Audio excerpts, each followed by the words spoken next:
Ryan Bastanak? Is he ready to come back, or is he in the time in the NFL? No, he's ready to come back. It's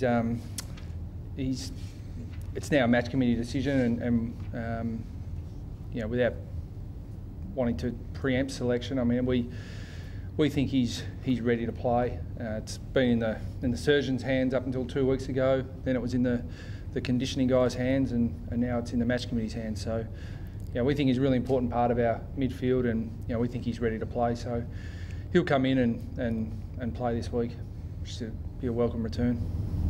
Gives you that run and that sort of outside ball use, which is maybe something you've been missing out on. Scott, is that fair? Oh, Joe, I reckon it's fair in a way, but he's also a pretty good inside player. So, you know, we think he's a pretty complete midfielder. He can win the ball inside, and he's very calm and composed with the ball in his hand. So, you know, we think that he'll improve, you know, all aspects of our midfield. Will you consider Brad playing in the substitute role? Oh, it's something we'll consider. I mean, the substitute, we usually leave right up until the last minute in terms of deciding the makeup of the way we'll line up. But Ryan's not really suited to the substitute role because he's an elite runner. So, you know, you want to have him out there for as long as possible. Andrew, have you spoken to your brother at all during the week? I've only spoken to him early in the week, and it was more to see whether he'd get off at the tribunal or not. So, yeah, hopefully, you know, it should be good to go up there and play against him, and looking forward to, you know, obviously running out and catching up with him after the game. Is it something you always dreamt about, playing against your brother? You practice in the backyard now on the big AFL field? Yeah, well, I suppose he's got to be good enough firstly to get there, and you sort of never know when they're coming through. And you know, he was a good sort of junior player, and I suppose over his last couple of years, he's really shown that, you know, he's probably, you know, right up there, one of the elite sort of players at his age level, and now he's made that transition. So yeah, you know, I'm looking forward to it, and you know, he's 5 years younger than me, so you know, every time we played in the backyard, I'd just push him around and kick goals on him, and then do all the specky things. But I'm sure he's going to be doing that on me now. So. You know, he's a bit taller and a bit bigger than me, so should be fun. Have you talked to him sort of, you know, when he was starting out at AFL level and so on? Is it something you talk to him regularly and talking to him at all?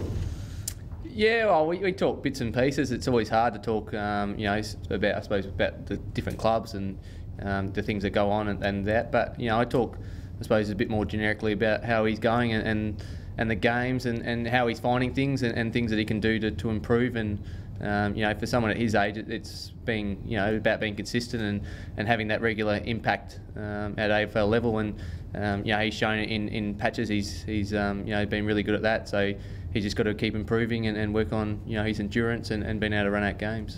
Do you like the chance to actually go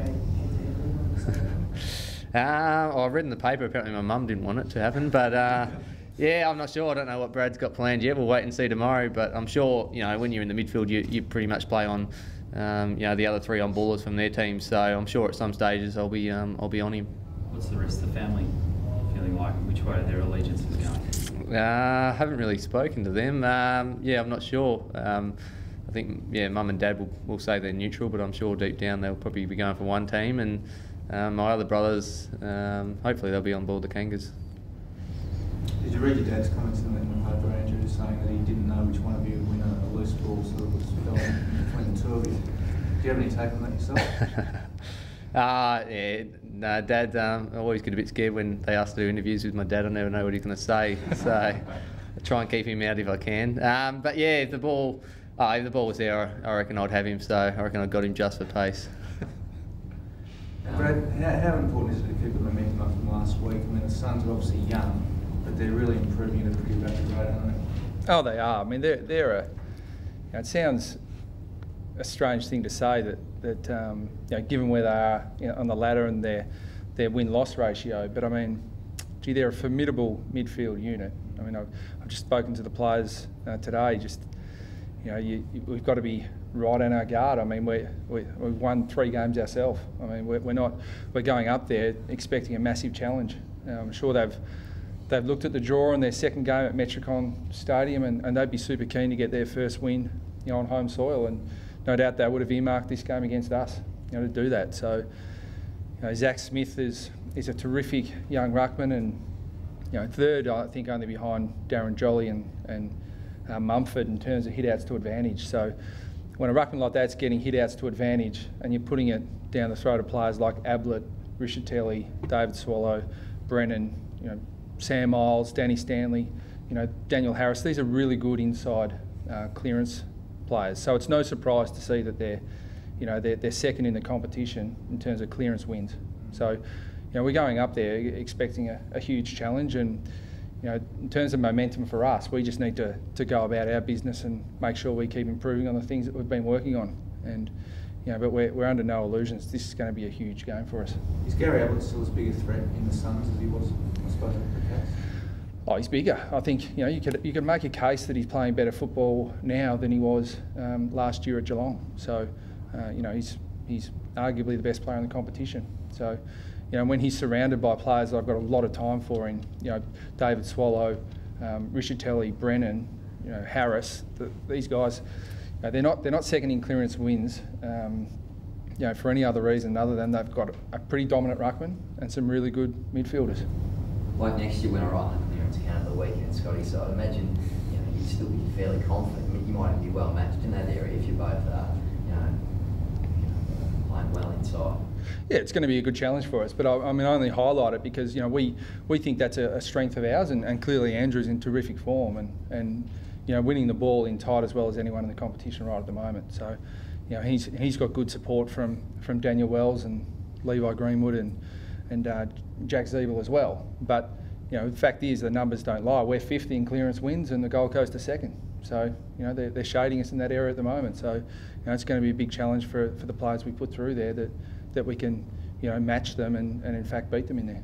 What about you personally after your game last week, Andrew? Does it give you a bit of confidence going into this week? Yeah, it does, but footies, it can turn around pretty quickly. So it's nice to have a good game, but you can't dwell on it too much. And I could go out there, and I think in the second quarter last week I only had 3 touches. So it turns around pretty quickly. You got to make sure every time you go out there you're you get back to it and get back to doing things which work for you and help you play good footy. So it's nice to play one good game, but I'm not going to be dwelling on it too long.